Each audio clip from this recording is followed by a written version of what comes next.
I want to talk about the top couple conditions that I see clients get results with that are never the ones that they lead with.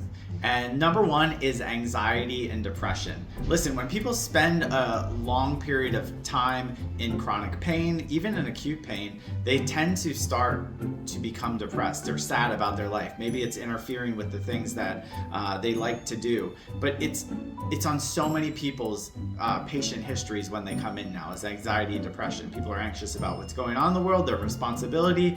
The world is kind of a chaotic place, and that affects people. And when they're in pain for longer periods of time, it starts to interfere with those things. So one of the best results that we get is helping people be more relaxed. How does that even happen? It has everything to do with the nervous system. The nervous system is your brain, spinal cord, and the exiting nerves, and it controls all the coordination, body chemistry, body balance. And when the system's on overdrive, people are typically on overdrive. So by allowing the nervous system to work properly, people can get into that rest and digest and calm state. So as a result, many people end up feeling much less anxious, much less depressed, more hopeful because of the work that we do.